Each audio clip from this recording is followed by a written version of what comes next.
Podemos falar aqui? É? Soltou a gente aqui, tudo bem? Bom, boa tarde. Para mim é um prazer imenso estar aqui em mais uma edição. Acho que eu participei de todas e um pouquinho mais.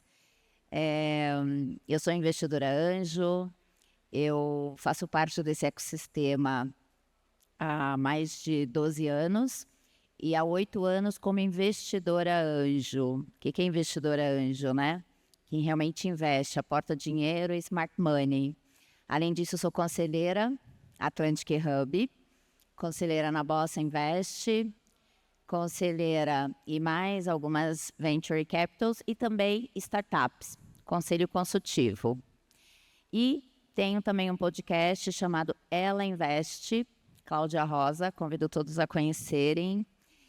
Faço um trabalho de fomento ao empreendedorismo e à diversidade, que eu acho tão importante nesse nosso ecossistema, termos vozes femininas, né, no ambiente ainda predominantemente liderado por homens, mas que cada vez mais a gente sabe da importância da diversidade.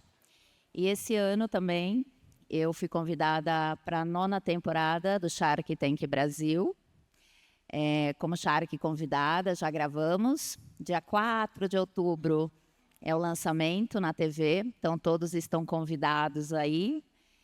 E para mim, prazer imenso falar de um tema que eu gosto muito, que é governança corporativa, junto com 2 queridos amigos.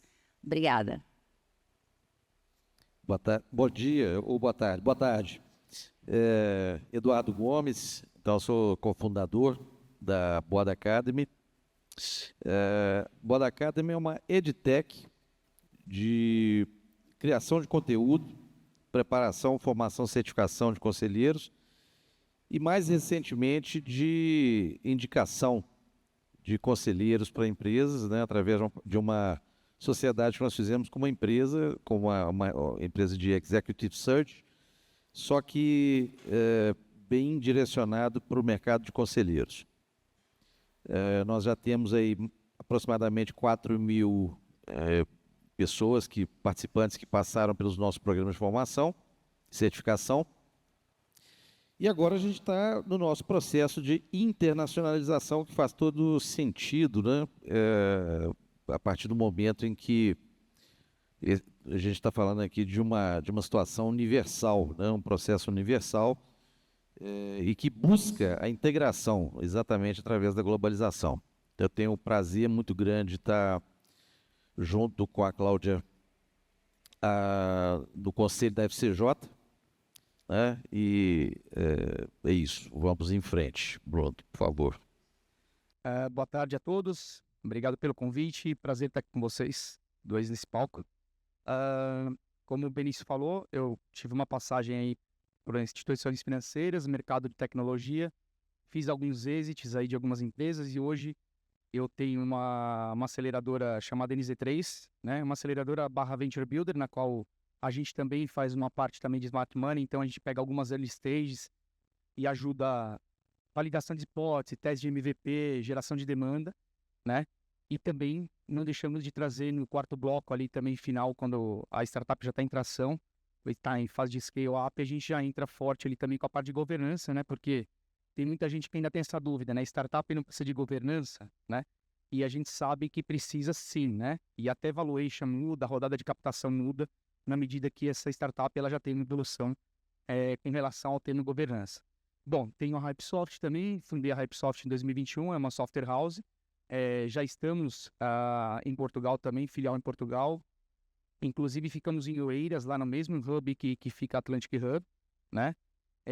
Lançando um projeto, agora spoiler, agora é o projeto de semana passada, meus sócios Edson Kinoshita e o Wagner Aguado, e Slingers, que é uma empresa de educação formada para fomentar o empreendedorismo no mercado brasileiro. Então a gente vai fazer um trabalho de apoio a qualquer empresa que fature acima de R$1 milhão.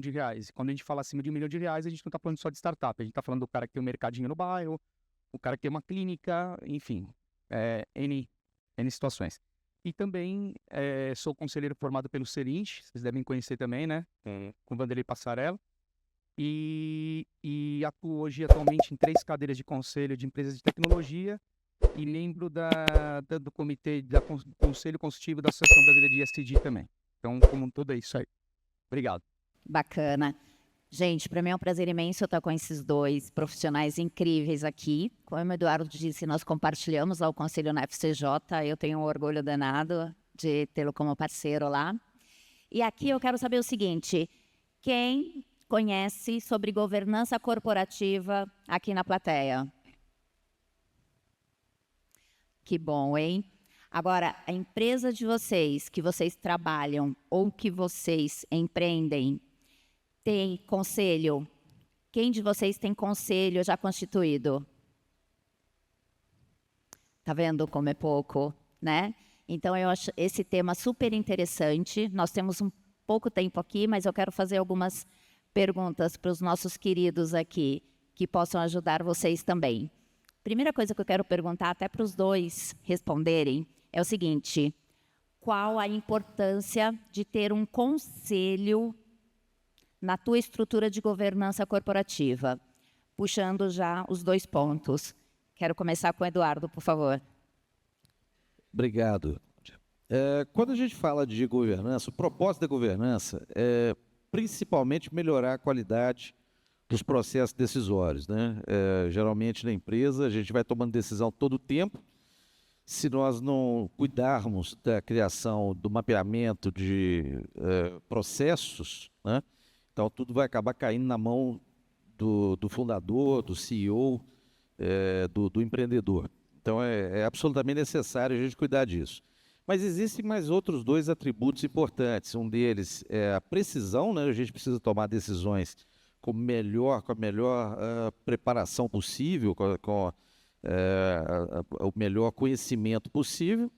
Mas isso não pode ser, nós não podemos ficar presos ao rigor analítico e perder oportunidades. Então, é super importante também a tempestividade e estar sempre olhando para frente e para fora, né? Então, quando a gente fala de estratégia é basicamente isso, né? Não olhar só para aquilo que está acontecendo dentro de casa, olhar sempre para fora, olhar para a concorrência, para o mercado e para fora, que é extremamente importante no mundo globalizado como hoje.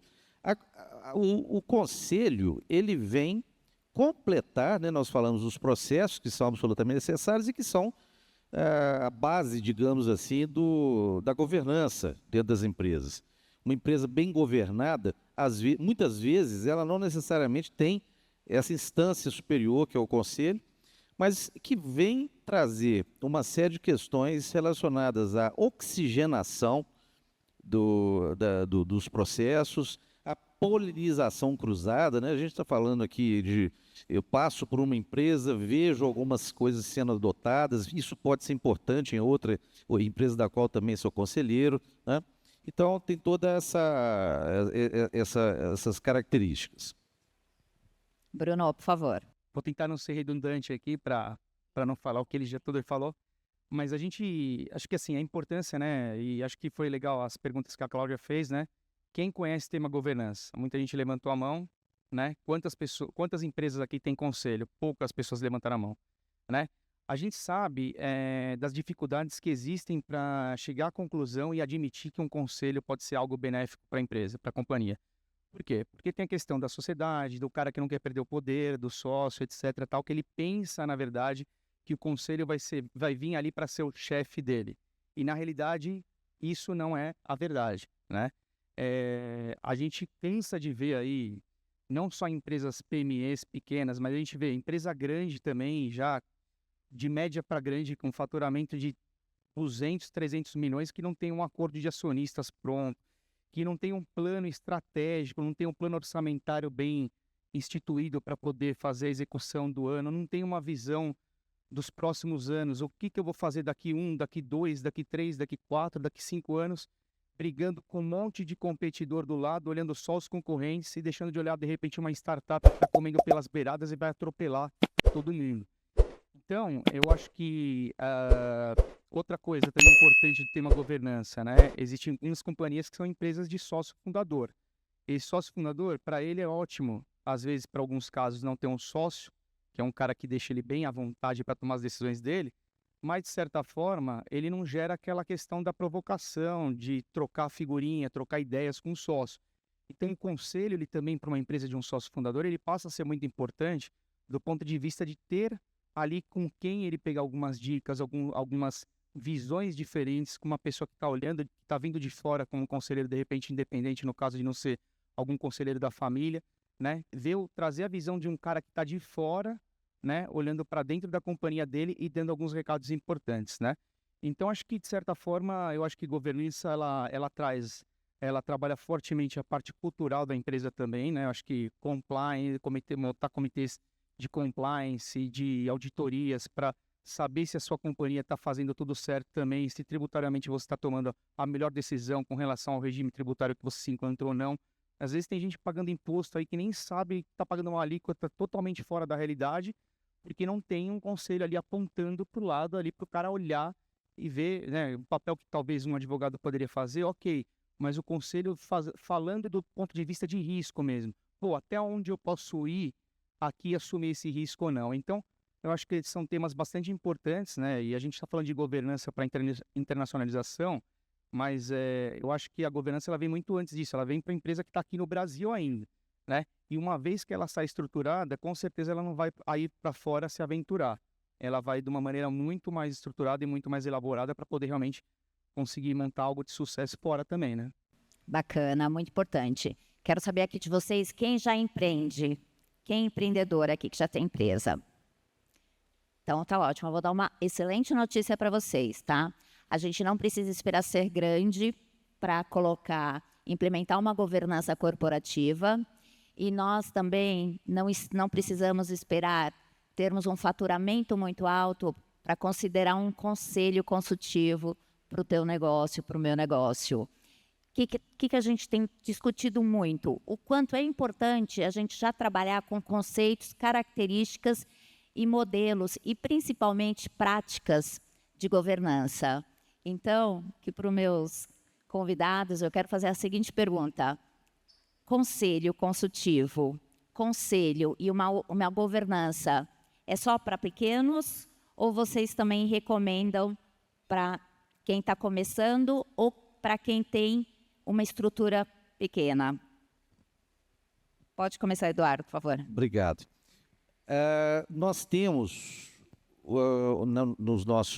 dentro dos nossos programas, um programa que eu tenho um carinho especial por ele, que ele é chamado de Lean Governance. O que vem a ser?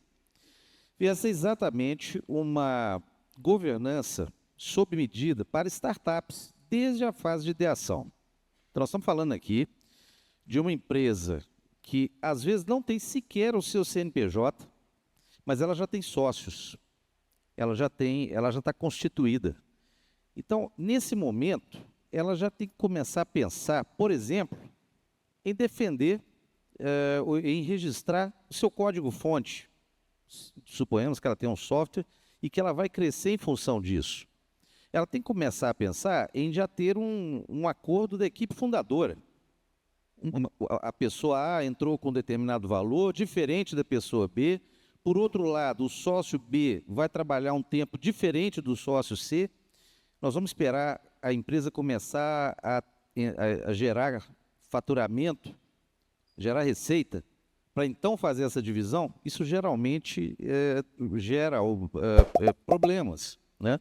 Então, nesse momento, é o momento ideal para você começar a fazer esse tipo de coisa. Uma coisa importantíssima é começar a pensar no propósito da empresa. Muita coisa vai mudar ao longo do tempo, mas aquele propósito que você criou ali no começo vai te acompanhar com pequenas mudanças, ajustes, etc. Mas aquilo vai te acompanhar. Para que você está fazendo aquele negócio? Uma marca, você vai criar, não estou falando de logomarca, estou falando realmente dos atributos, daquilo que é importante. Você vai conversar com o seu, você vai criar conexões com o seu mercado, você vai criar conexões com investidores, né? Então, tudo isso que eu estou falando aqui agora é governança. Tudo isso Melhores pode ser... práticas, né? Melhores práticas. Exatamente, exatamente. Porque tudo se baseia nas melhores práticas, né? Nas recomendações, não necessariamente em algo. Eu não tenho que ter no primeiro momento ali um plano estratégico, eu não tenho que ter no primeiro momento um plano de retenção de talentos. São coisas caras e que absolutamente desnecessárias no momento que não tem gente ainda. Para que eu vou fazer um plano de atração e retenção de talentos se naquele momento sou eu e os meus sócios, né? Porque para que eu vou ter um DRS se eu não estou prestando conta para ninguém? Então, foi através dessa lógica que nós desenvolvemos esse programa, temos tanto programa, livro, etc., com base nessa metodologia, que é exatamente o de implantar a governança de forma proporcional, né? A gente sabe que o cobertor é curto, principalmente nos primeiros momentos, e a gente tem que fazer isso de uma forma adequada. Então, a resposta sim, a governança, eu trouxe o exemplo de startups, mas nós podemos estar falando de pequenas e médias empresas, da mesma maneira. É cabível a governança e a existência de conselhos. Maravilha. Quero fazer uma pergunta para o Bruno, para até ajudar mais aqui, contextualizar o que a gente está falando, que é o seguinte: você tem algum exemplo ou consegue contextualizar, até para a gente colocar isso aqui, o quanto essa implementação de conselho, de governança foi efetiva para o teu negócio, para a tua empresa? Se você tem alguma relevância em relação a números, ou quantitativo ou qualitativo, por favor. Bem, eu só queria pegar um gancho rapidinho, um minuto, no que o Eduardo comentou, que além de tudo isso, né, para aqueles que estão começando, geralmente uma startup ou uma PME, ela se preocupa, além da questão que eu falei de poder, né, do sócio, que é na preocupação, ele também se preocupa porque às vezes ele não tem como remunerar um conselheiro, né? Se bem que também, assim, a remuneração de um conselheiro ela é infinitamente menor do que um executivo da empresa no dia a dia. Porém, existem N modelos que você pode trazer um conselheiro para sua empresa. Não precisa necessariamente ser um modelo remunerado. Você pode fazer um modelo de vesting, você pode fazer um modelo de stock options. Existe uma série de modelos que você pode viabilizar trazer um conselheiro para dentro. Bom, respondendo a sua pergunta, me dei um branco aqui agora, peraí, vamos lá. Só para... Quanto a criação do conselho, a implementação do conselho foi efetivo para a tua empresa? Tá bom. Se você pode até contextualizar, dizer se teve alguma relevância em faturamento ou em números, esse apoio e essa implementação desse conselho. Na verdade, eu não vou citar um caso real de que nós levamos algum conselheiro para a nossa empresa. Eu vou citar um caso de uma empresa que eu fui ser conselheira, tá? Essa empresa, na verdade, é uma empresa de um sócio fundador. É uma empresa relativamente pequena, fatura 15 milhões ano, né? E ele me procurou no começo do ano passado para falar o seguinte, Bruno, é o seguinte, cara, eu tô cansado, não aguento mais, eu quero vender a empresa. Me ajuda a vender a empresa. Né? Aí eu falei assim, tá, eu tava fazendo uma viagem para Plug and Play no Silicon Valley na época, eu falei, vou viajar, quando eu voltar eu quero fazer uma imersão, quero entender o que está acontecendo na empresa. E aí eu fui entender o que estava acontecendo na empresa. Quando eu cheguei lá, era uma empresa brasileira, de 10 anos de história já, né? Ela estava em 12 países, né? Ela tinha uma carteira de 300 clientes, e quando eu falo 300 clientes, não é cliente ruim. Todos os bancos estavam na carteira, todos os telecoms, todas as grandes empresas do varejo, Gympass, iFood, tinha uma série de empresas importantes, significativas no portfólio deles. A margem deles já era uma margem boa, né? EBITDA, os números estavam bons. Eu falei assim, você não quer esperar um pouquinho? Porque talvez daqui 2, 3 anos a gente consiga, já que você quer vender a empresa, talvez a gente consiga vender a empresa por 2 ou 3 vezes mais do que ela vale, né? E aí ele brilhou o olho, abriu o olho e falou, pô, vamos lá, né? Vamos entender. E aí quando eu cheguei, os desafios naturais de uma empresa de faturamento de 15 milhões. Não tinha um plano orçamentário, não tinha plano estratégico, não tinha um plano de bonificação, e não tinha nem desenhado metas e objetivos. Aí ele fazia lá, fiz o resultado do ano, tá bom, e vamos em frente. Né? E essa é a realidade de muitas empresas. Né? E E aí eu sentei no conselho lá pela primeira vez em setembro do ano passado, eu falei, ó, esse ano de setembro até dezembro a gente só vai organizar a casa, a gente entra para valer, fazendo a coisa voar em janeiro do ano que vem, em janeiro desse ano. Ah, e outra coisa importante, ele era o cara de tecnologia da empresa, e ele, até hoje, ele codava todos os dias, ele fazia todas as questões do produto, uma empresa de 150 pessoas, né? E aí eu falei, outra coisa, plano de sucessão, né? A gente vai procurar um CTO de mercado, vai trazer um CTO de mercado, você vai começar a passar tudo para ele. E você vai... Fazia 3 anos que ele não tirava férias. Assim, negócio... Conclusão, a gente fez esse trabalho, vem fazendo esse trabalho ao longo de um ano, né? E a empresa, ela melhorou as margens dela, melhorou a EBITDA. O mês passado ele conseguiu tirar férias com a família, foi para Orlando, ficou 35 dias em Orlando, mandava mensagem para mim de lá, falou assim, meu Deus do céu, não desapareça da minha vida nunca mais. Eu falei, mas não é o Bruno, pessoa física, que fez isso acontecer. Você que deu abertura para escutar, para entender que a tua empresa precisava de governança, que ela precisava de organização e que ela precisava de uma série de coisas.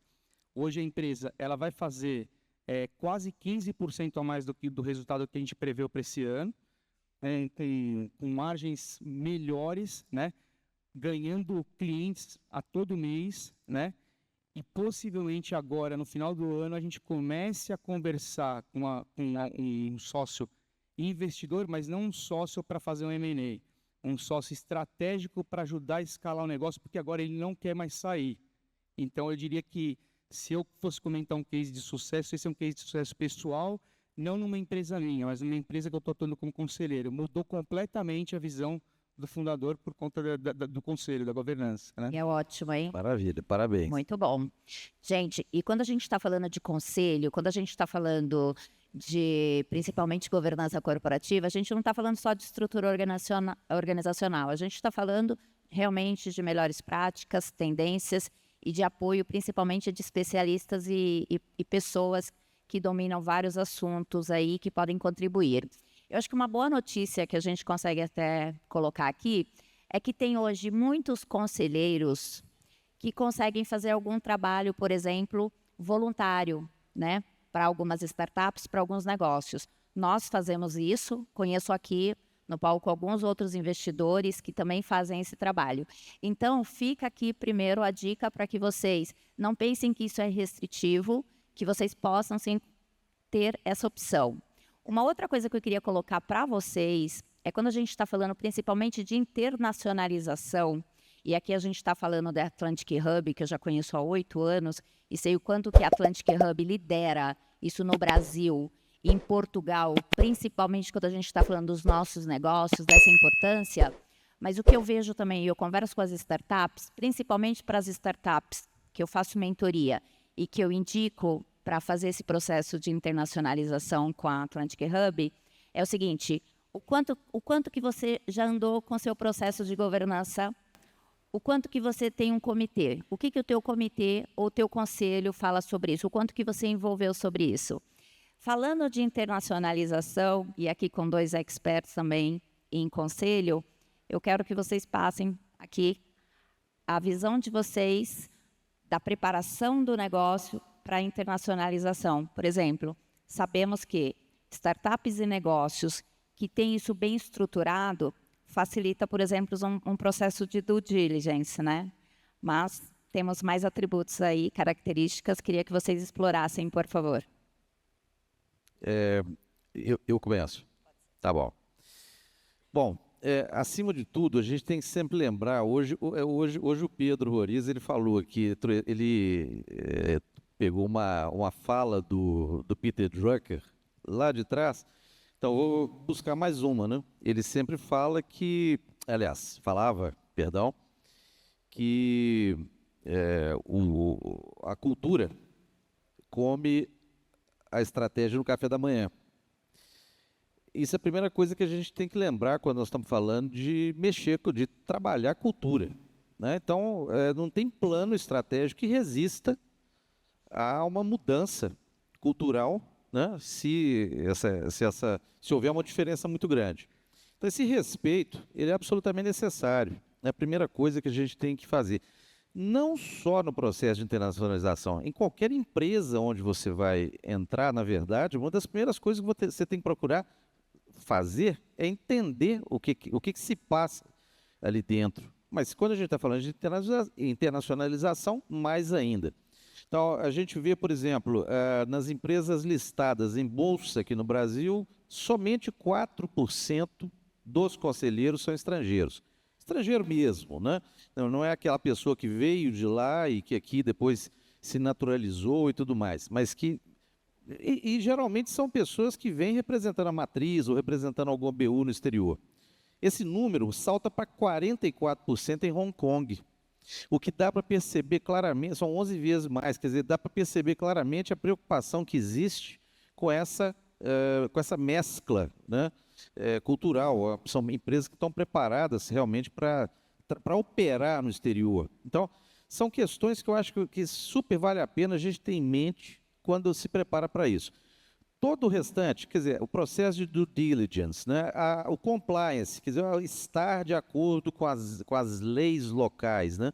Então, isso já foi falado aqui hoje na parte da manhã, tivemos aqui o escritório de advocacia que opera em Portugal e que trouxe isso de uma forma magistral.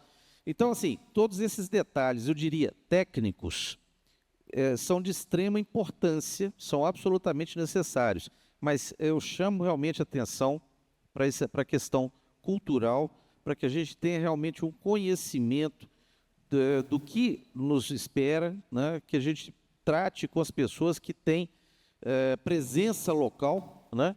É muito importante. Bacana. Bruno, por favor. Eu estava preparado para falar sobre justamente cultura também, né? Acho que a gente sabe que o mundo ele vem se transformando muito, né? O consumidor ele anda muito mais exigente também, né? E as tecnologias, novas tecnologias, inteligência artificial, tudo mais, eu costumo dizer que ela vem para apoiar, na verdade, pessoas, né? Porque quem faz uma empresa acontecer é gente, são pessoas, né? Então, a questão cultural é muito importante, né? E tem que ser uma cultura, primeiramente, trazida dentro do próprio país que já está a matriz, né? E depois mais cuidado quando vai para uma internacionalização, mas trazida para dentro da matriz de uma maneira que realmente quem definir a cultura da empresa esteja de fato engajado com a causa, né? Quando a gente fala, por exemplo, de cultura, a gente fala do cenário de ESG, né? Se for algo pro CEO da empresa e simplesmente no palco ali, eu ficar fazendo post no LinkedIn, falando, minha empresa cumpre uma agenda ESG, tem a cultura, tal, não sei o quê, tal, e no dia a dia ele de fato não executa aquilo com paixão, com amor, com propósito, a coisa não vai andar, porque a gente sabe que, diferentemente do que há muito tempo atrás, que a grande maioria dos colaboradores morria de medo de perder o emprego, hoje esse cara não está preocupado. Se a empresa não tiver comprometimento com as causas que fazem parte do propósito dele, ele vai para uma outra empresa. Tem outras empresas para ele trabalhar, às vezes até indo ganhar menos. Ele não está muito preocupado mais, lógico, né? Ele tem que pagar as contas dele no mês, mas ele está muito mais preocupado com o que ele vai vivenciar, a experiência, se a empresa se preocupa com o meio ambiente, se a empresa se preocupa com diversidade, se a empresa tem uma governança e uma cultura forte. Ele se preocupa hoje muito mais do que isso, do que até às vezes do que a conta bancária dele, né? Então, acho que realmente a cultura é algo importante, né? Fundamental, só que você tem que avaliar se essa cultura está vindo só de cima e tem gente insatisfeita embaixo, porque simplesmente está sendo empurrado a seguir aquela cultura que vem de cima. Então, o pessoal costuma dizer, por exemplo, ESG. O cara fala, o social vai ficar na área de RH, ou o ESG vai ficar em marketing e tal. Não tem que ficar em marketing, não tem que ficar em RH, tem que ficar no CEO. Quem tem que estar comprometido com o ESG é o CEO, porque é ele que tem que estar num churrasco, alguma coisa, e desculpa perdendo a palavra aqui, né? Tô com muita gente assistindo aqui. Mas ele pode falar, aquele cara lá não sei o que lá, aquele cara não sei o que lá. Quer dizer, no churrasco que ele está no fim de semana, ele age de um jeito. No comprometimento da empresa, no dia a dia, ele age de outro, no palco ele age de outro, que é só para mostrar que ele é uma empresa ESG. Não dá. Ele tem que ir na prática e estar comprometido com a causa, para encantar as pessoas que estão envolvidas no projeto e realmente as pessoas defenderem a bandeira da empresa porque gostam e estão lá por conta disso. Então, acho que cultura é algo fundamental, não só do processo na matriz, mas também para o processo da internacionalização. Boa. É o walk the talk, né? Exato. Fazer o que você fala, não apenas Exato. escrever e colocar nos murais. Só no papel, né? É isso. Estamos chegando aqui já nos segundos finais, mas eu quero passar minha dica e eu quero que também vocês passem a dica de vocês. A minha é o seguinte: montem o conselho de vocês, trabalhem a governança de vocês, mas pense sempre na diversidade. O quanto a diversidade é importante. Uma empresa só de mulheres é legal, mas a gente precisa trabalhar com diversidade e também pensar em trazer homens para esse conselho. Empresas só com homens também. Tudo bem, legal, mas a gente também precisa pensar em como incluir mulheres, em como trabalhar com isso. Diversidade é um dos pontos principais que a gente tem discutido muito mundialmente. Então, essa é a minha dica. Eu quero que o Bruno faça a sua dica, por favor, e depois o Eduardo. Bom, eu digo o seguinte, como eu falei que existem vários modelos para conselho, que não precisam necessariamente ser modelos remunerados, né? E você falou de diversidade, do ponto de vista diversidade do social e tal, eu vou falar diversidade de funções, né? Há um tempo atrás, e ainda hoje, existe uma visão de que conselho de administração, conselho consultivo, só o cara de finanças ou o cara de M&A que pode ser um cara do conselho. Muito pelo contrário, um cara com perfil de transformação digital, um cara com perfil de gente, de RH, um cara com perfil de negócios, é extremamente interessante você ter um conselho. Então, assim, além de mulheres também no conselho, porque a maioria dos conselhos tem muito homem, e a gente precisa trazer mulheres também que somam muito no conselho, pense em diversidade de funções também. Se a sua empresa é uma empresa de tecnologia, na boa, não tem condições de você não ter alguém no teu conselho que seja de tecnologia ou que seja de transformação digital. Então, aplique a diversidade para as funções também e principalmente para o ramo que a tua empresa atua. Acho que isso é muito importante. Super importante. Eduardo, por favor. Permanecendo na questão da diversidade, mas não repetindo... FCJ somos 50%, né? Exatamente. Não, isso foi intencional. Isso foi. Foi intencional. Esse é um ponto importante. E eu aceitei por isso também. Inclusive, Eduardo, não sei se você lembra, Cláudia, a gente fez um baita evento de mulheres depois do Atlantic Connection do ano passado. Você lembra disso? Na Cheers Wine, lá na La Milonene, foi super bacana. Fico de olho nisso. Isso aí.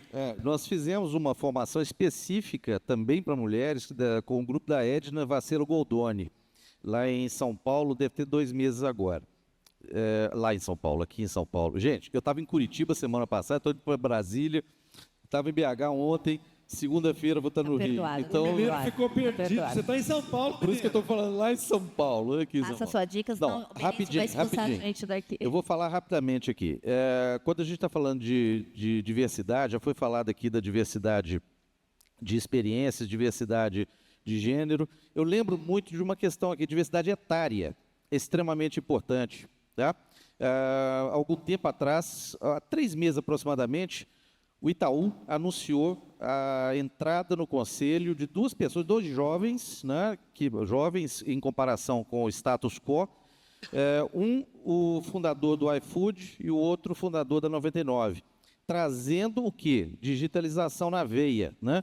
E antes de ontem, nós vimos uma publicação importantíssima da Siemens, na Alemanha, 80 bilhões de euros de faturamento. Eles colocaram 2 pessoas experts em AI, a inteligência artificial. Então, só para deixar aqui também a inclusão digital. Isso, muito bem. Meninos, muito obrigada, um prazer imenso. Obrigado. Muito obrigado. Obrigada.